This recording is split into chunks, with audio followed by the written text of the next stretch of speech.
Hello, certificate attestation രംഗത്ത് പല മാറ്റങ്ങളും വന്നു എന്ന വീഡിയോകൾ നിങ്ങൾ കണ്ടിട്ടുണ്ടാവാം. എന്തൊക്കെ മാറ്റങ്ങളാണ് വന്നിട്ടുള്ളത് എന്ന് നമുക്ക് ഒന്ന് നോക്കിയാലോ.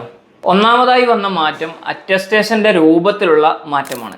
അതായത് മുമ്പ് നമ്മൾ സർട്ടിഫിക്കറ്റ് അറ്റസ്റ്റേഷൻ ചെയ്യുകയാണെങ്കിൽ, ഇന്ത്യയിലെയും ഇവിടുത്തെയും മോഫ അറ്റസ്റ്റേഷൻ ചെയ്യുകയാണെങ്കിൽ ബ്ലൂ, പിങ്ക് കളറിലുള്ള സ്റ്റാമ്പുകൾ ചെയ്തിട്ടാണ് നമുക്ക് സർട്ടിഫിക്കറ്റ് തിരികെ കിട്ടിയിരുന്നത്. എന്നാൽ ഇപ്പോൾ പുതുതായി നമ്മൾ രണ്ട് രാജ്യത്തെയും അറ്റസ്റ്റേഷൻ ചെയ്യുകയാണെങ്കിൽ ഡിജിറ്റൽ അറ്റസ്റ്റേഷനാണ് നടന്നുകൊണ്ടിരിക്കുന്നത്. ഈ ബ്ലൂ, പിങ്ക് പോലത്തെ സ്റ്റാമ്പുകൾ നിർത്തിയിട്ടുണ്ട്.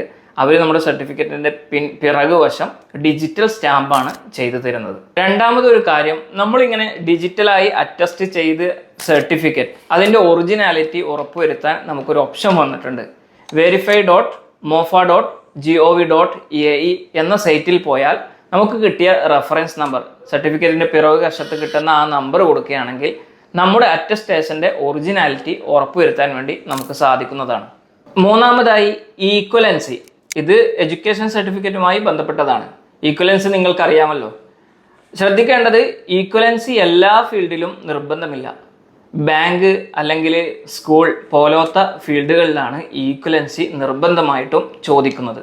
അവസാനമായി മറ്റൊരു കാര്യം, നമ്മൾ ഹൈ പ്രൊഫഷൻ സർട്ടിഫിക്കറ്റ് വെച്ചിട്ട് ഏതെങ്കിലും ഓഫർ ലെറ്റർ ടൈപ്പ് ചെയ്യുകയാണെങ്കിൽ ഓഫർ ലെറ്ററിൻ്റെ എക്സ്പെൻസിൻ്റെ കൂടെ വീണ്ടും ഒരു വെരിഫിക്കേഷൻ ചാർജ്, അത് പലതരത്തിലാണ് വരുന്നത്, ഇപ്പോൾ ലേബർ ഡിപ്പാർട്ട്മെൻറ്റിൽ നിന്ന് ഈടാക്കുന്നുണ്ട്.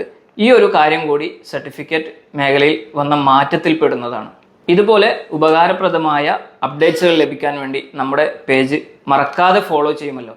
എന്തെങ്കിലും സംശയമുണ്ടെങ്കിൽ നമ്മുടെ കോൺടാക്ട് നമ്പറിൽ ബന്ധപ്പെടാവുന്നതാണ്.